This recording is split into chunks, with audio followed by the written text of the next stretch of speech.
నమస్కారం. శరన్నవరాత్రుల ప్రత్యేక సమాహారం ధర్మ సందేహాలు కార్యక్రమానికి సాదర స్వాగతం. అనునిత్యం ఆధ్యాత్మిక దీప్తిని ప్రకాశింపచేసే ధర్మ సందేహాలు కార్యక్రమంలో శరన్నవరాత్రుల సందర్భంగా అమ్మవారి అలంకారాలను ప్రత్యేకంగా మీకు అందిస్తుంది. అందులో భాగంగా శరన్నవరాత్రులలో మొదటి రోజు అమ్మవారు సౌమ్య రూపంలో బాలా త్రిపుర సుందరీదేవిగా, శాక్తేయుల్లో శైలపుత్రిగా భక్తులకు దర్శనమిస్తుంది.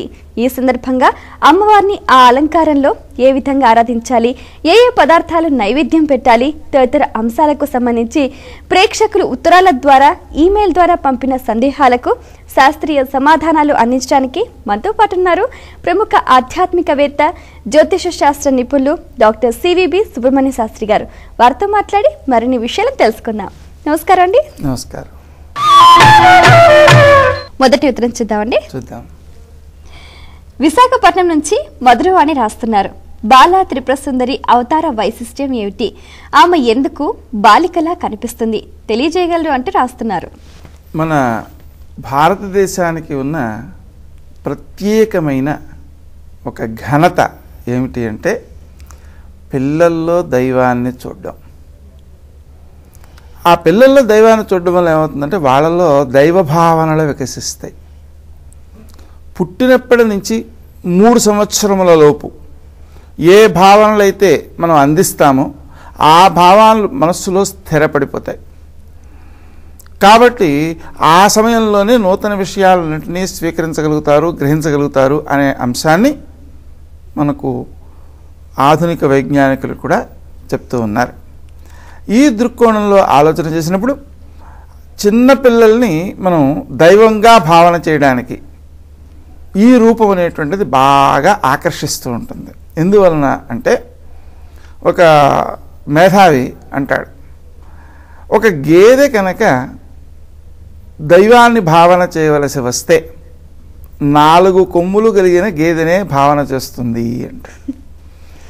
మనం ఎప్పుడైతే పిల్లల్లో ఆ దైవభావాన్ని వికసింపజేయాలో వారికి పిల్లల రూపంలోనే ఆ ఆకృతిని మనం చూపగలగాలి. ఉదాహరణకి మనం కుటుంబంతో బయటికి వెళ్ళామనుకోండి. ఈ బయటికి వెళ్ళినప్పుడు ఏ బస్ స్టాండ్లోనో ఎయిర్పోర్ట్లోనో కూర్చుంటాం. ఈ పిల్లలు అటు ఇటు చూస్తుంటారు. తమ వయసు కలిగినటువంటి పిల్లవాళ్ళు ఎవరైనా కనిపిస్తే వాళ్ళ దగ్గరికి వెళ్ళిపోయి వాళ్ళు ఆడేసుకుంటూ ఉంటారు. అంటే ఆ వయసు వాళ్ళు వాళ్ళని ఆకర్షిస్తున్నారు. కాబట్టి వాళ్ళల్లో ఈ దైవ సంబంధమైన భావనలు రూపొందాలి అంటే తప్పనిసరిగా బాలారూపమే కావాలి.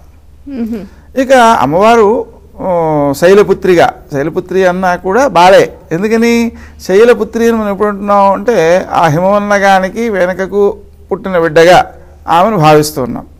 అంటే ఆమె వాళ్ళ అమ్మాయి అని ఎప్పుడు అంటాం అంటే వీరికి ప్రత్యేకతలు కలిగిన తర్వాత వారి పేరుతో పిలుస్తాం. అంతవరకు వారబ్బాయి వారమ్మాయి అంటాం. కాబట్టి అది చిన్నపిల్ల అనమాట. మరి అంటే చిన్నపిల్లలకు ఎదుటి చిన్నపిల్లల్లో దైవత్వాన్ని చూసి అంటే ఎలా తెలుస్తుంది వాళ్ళకి? దానికి అధ్యయనం కావాలి, అభ్యాసం కావాలి. దాని ఎలా ఉంటుందంటే ఉదాహరణకి ప్రహ్లాదుడు అన్నాడు. అతనికి ఎవరూ చెప్పకుండా నారాయణనామం ఎలా వచ్చింది, ఆ భక్తి భావన ఎలా వచ్చింది, ఆ విశ్వాసం ఎలా వచ్చింది అంటే కడుపులో ఉండగానే వచ్చేసింది. అది లాగా మనము ఈ సంప్రదాయం కూడా మిగిలిన ప్రపంచంలో ఎక్కడా లేదు, భారతదేశంలోనే ఉంది. ఏమిటది? గర్భవతిగా ఉన్నటువంటి అమ్మాయికి ఆ 9 మాసాల్లోనూ కూడా దైవ సంబంధమైన భావాలే తెలిసేటట్లుగా, ఆనందంగానే ఆమె ఉండేటట్లుగా, ఆరోగ్యంగా ఉత్సాహంగా ఉండేటట్లుగా, జాగ్రత్తగా ప్రేమగా చూసుకోవడం అనేటువంటిది కూడా ఇక్కడే ఉంది.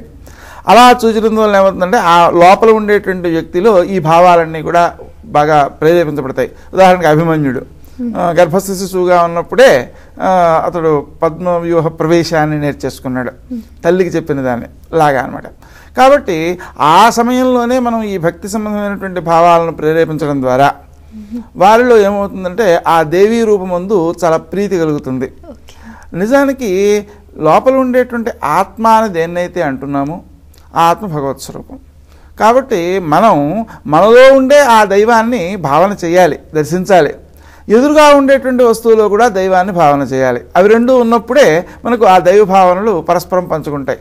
మన ఆచారాలన్నింటిలోనూ మన మహిళలు చక్కగా వ్రతాలు చేస్తారు, నోములు ఆచరిస్తారు. ఈ నోముల్లో ఇచ్చినమ్మ వాయనం, పుచ్చుకుంటున్నమ్మ వాయనం, నా చేతి వాయనం ఎవరు తీసుకుంటున్నారు? సాక్షాత్తు లలితాదేవి. అంటే అర్థం ఏంటి? లలితాదేవిగా మనం ఎదుటి వ్యక్తిని భావన చేసి కదా ఇస్తున్నాం. అలాగా ఎదుటి వ్యక్తిలో దైవాన్ని దర్శించడం అనేటువంటి ఆ అభ్యాసం అనేది గర్భం నుంచి రావాలి. చిన్నపిల్లల్లో కూడా అది రావడంలో అభ్యంతరం లేదు. మనకి శివభక్తుల చరిత్రలు ఉన్నాయి. ఆ చరిత్రల్లో ఎక్కువ శాతం చిన్నపిల్లలకే సాక్షాత్తు ఆ భగవంతుడు కనిపించినట్లుగా ఆధారాలు ఉంటాయి. ఎందుకని అంటే వారిలో విశ్వాసం ఒకటే ఉంది. విశ్వాసం అనేది సహజమైనది. కానీ అవిశ్వాసం అనేటువంటిది వ్యక్తి పెరిగిన కొద్దీ ఇతరుల చేత మోసగించబడినందువలన పక్కవాడినే నమ్మలేని పరిస్థితి, తన ఇంట్లో వాళ్ళని కూడా నమ్మలేని పరిస్థితి వ్యక్తి అయిపోతున్నాడు. దీనంతటికీ మూల కారణం ఏంటంటే వాడి ఎదుగుదలలో వచ్చిన పాత అనుభవాలు. అప్పుడు కూడా లోకంలో ఒక 10 మంది దుర్మార్గులు ఉండొచ్చు, ఇది 100 మందిలో. కానీ మిగిలిన 90 మంది మంచివాళ్ళు కదా. ఆ 90 మందిని కూడా అనుమానించే పరిస్థితి కలుగుతోంది ఈ 10 మంది వల్ల.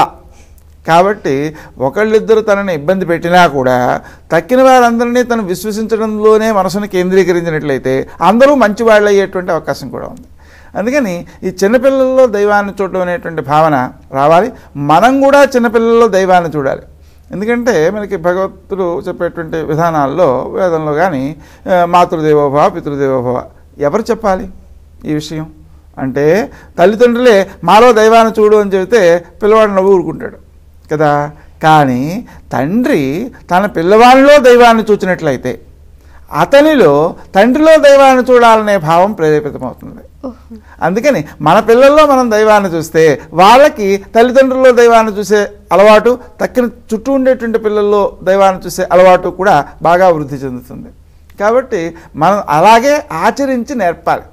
మనకు లండన్లో ఒక సర్వేలో 10 సంవత్సరముల నుంచి 12 సంవత్సరముల వయసు కలిగినటువంటి పిల్లల్ని మీరు తల్లిదండ్రులు చెప్పింది చేస్తారా, చేసింది చేస్తారా అనే ప్రశ్నకి సమాధానంగా వాళ్ళు చేసిందే చేస్తాం, చెప్పింది అసలు చెయ్యం అని వాళ్ళు సమాధానం చెప్పారు. అందుకని మనం కూడా అంతే, చూసింది నేర్చుకుంటామే తప్ప చెప్పింది ఎంతగా నేర్చుకోవడానికి ప్రయత్నం చేయం. శబ్దమునకు రియాక్షన్ ఉంది కానీ యాక్షన్ లేదు.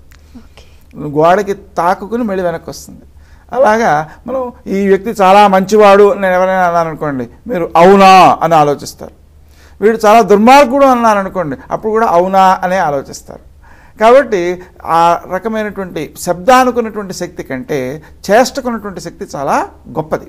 ఆ కారణంగా మనం వారిలో దైవాన్ని చూడడం, వారిని కూర్చోపెట్టి దైవాన్ని పూజించటం. అంటే మనకి ఈ రోజుల్లో మనం 2 ఏళ్ల పిల్ల దగ్గర నుంచి 9 ఏళ్ల పిల్ల వరకు కూడా కూర్చోపెట్టి వారందరినీ కూడా పూజించి వాళ్ళకి బాలభోగం అనేటువంటి పేరుతో నైవేద్యాన్ని సమర్పిస్తాం. అంటే వాళ్ళకే నివేదన చేస్తాం, వాళ్ళకే పెడతాం. అంటే వాళ్ళలో మనం దైవాన్ని చూస్తాం. చూడడం వలన వారికి మనలో దైవాన్ని చూడడం కూడా అలవాటు అవుతుంది. హైదరాబాద్ నుంచి రాజేంద్ర కుమార్ రాస్తున్నారు, బాలా త్రిపుర సుందరి దేవి అనుగ్రహం కోసం నిత్యం పఠించాల్సిన మంత్రం ఏమిటి వివరించండి అంటూ రాస్తున్నారు. బాగుంది, చక్కని ఆలోచన. బాలా త్రిపుర సుందరి మంత్రం బీజాక్షరాలతో కూడినటువంటి మంత్రాలు 3 ఉన్నాయి. అది త్రియక్షరి అనేది ఒకటి, షడక్షరి అనేది ఒకటి, నవాక్షరి అనేది ఒకటి. త్రియక్షరి మంత్రాన్ని 3 లక్షల సార్లు జపించాలి. అలాగే షడక్షరి మంత్రాన్ని 6 లక్షల సార్లు జపించాలి. నవాక్షరి మంత్రాన్ని 9 లక్షల సార్లు జపించాలి. కానీ కలియుగంలో దానికి 4 రెట్లు జపించాలి. అంటే 3 అక్షరాల మంత్రాన్ని 12 లక్షలు జపించాలి. లాగా అనమాట. అంటే అంతా ఒకటేసారి జపించాలా లేకపోతే రోజు కొంచెం జపించాలా? రోజు కొంచెం చొప్పున చేస్తూ ఉండాలన్నమాట. ఆ విధంగా చేయడం వలన ఏమవుతుందంటే విద్య బాగా వస్తుంది.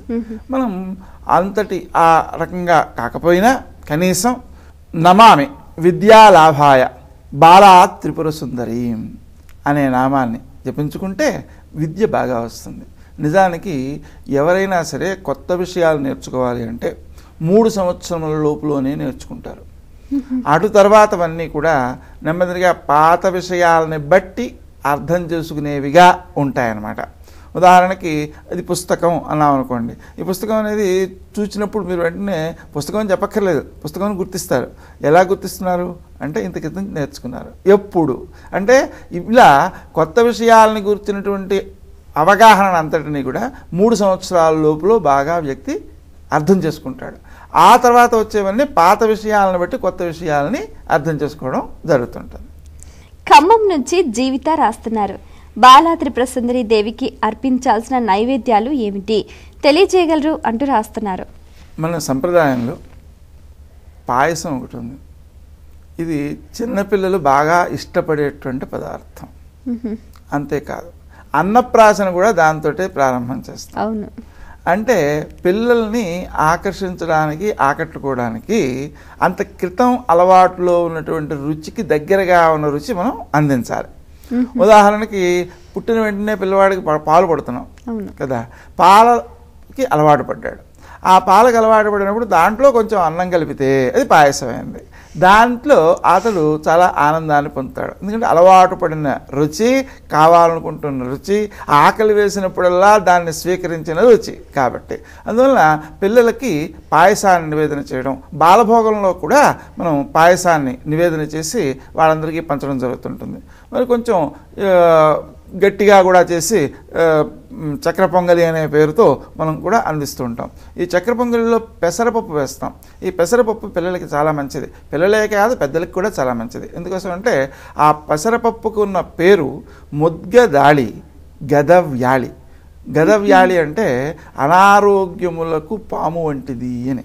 పామును చూస్తే ఎలా అయితే మనం పారిపోతామో అలా పెసరపప్పు తినే వాళ్ళని చూసి అనారోగ్యాలు పారిపోతాయన్నమాట. అందుకని రోజు పెసరపప్పు ఆహారంలో తీసుకోగలిగితే చాలా మంచిది. అందువల్ల చక్కెర పొంగల్లో చేసేటువంటి పని ఏమిటి అంటే మనం పాయసంలోనే కాస్త చక్కెర పొంగలి చేసి ఆ పెసరపప్పు కాస్త వేసి కొంచెం గట్టిగా చేస్తాం. కాబట్టి చక్కెర పొంగలి కూడా దీనికి అనుబద్ధమైనదిగానే మనం భావన చేయవచ్చు. బాలభోగంలో వీటిని వాడచ్చు, పిల్లలకి నివేదన చేయవచ్చు, వాళ్ళకి ప్రసాదం పెట్టవచ్చు, అమ్మవారికి నివేదన చేయవచ్చు, దాన్ని ప్రసాదంగా తినవచ్చు. అయితే ఈ పాయసం చక్కెరతో చేస్తే శ్రేష్టమా, బెల్లంతో చేస్తే శ్రేష్టమా? నిజానికి బెల్లం వాడడమే మంచిది. ఎందుకోసము అంటే ఈ బెల్లంలో మనకు కావాల్సినటువంటి పదార్థాలు చాలా ఉన్నాయి. ఉదాహరణకి ఐరన్ కంటెంట్ ఉంటుంది. తద్వారా మనకు శరీరంలో రక్త వృద్ధికి చాలా బాగా ఉపకరిస్తుంది. ఈ బెల్లం కుజునికి సంబంధించిన పదార్థం. కుజుడు మళ్ళీ రక్తానికి సంబంధించినటువంటి గ్రహం. అందువలన ఆ దోషాలు తొలగాలి అంటే ఆ బెల్లం వాడటమే మంచిది. రెండోది, ఈ బెల్లం వాడినప్పుడు వ్యక్తులకు చాలా ఆరోగ్యవంతమైనటువంటి సౌకర్యం ఏర్పడుతుంది. పంచదారలో అంతటి ఆరోగ్యం లేదు. ఆ కారణంగా బెల్లంతో చేయడమే చాలా శ్రేష్టం. మరి ఉత్తరం చూద్దామండి. హైదరాబాద్ నుంచి లక్ష్మీప్రియ రాస్తున్నారు. నవదుర్గ స్వరూపాల్లో శైలపుత్రి అవతార వైశిష్ట్యం ఏమిటి తెలియజేయగలరు అంటూ రాస్తున్నారు. ఇక్కడ మనం శైలపుత్రి అనే శబ్దానికి అర్థం తీసుకుంటే శైలం పర్వతం, పర్వతరాజపుత్రి, పర్వతరాజు హిమవంతుడు, ఆయన యొక్క కుమార్తె అని. ఇప్పుడు ఆమెను వివాహం చేసేసిన తర్వాత మనం శైలపుత్రి అనడం ఎలా అవుతుంది అంటే ఆ ఘట్టాన్ని అర్థం చేసుకునేలాగా ఆ పదాన్ని కనుక అర్థం చేసుకుంటే వివాహం కాకపూర్వం తండ్రి వద్ద ఉన్న పిల్లగా ఆమెను మనం భావన చేయవచ్చు. అంటే చిన్నపిల్లగా అనమాట. అదే బాలా త్రిపురసుందరిగా భావన చేయవచ్చు.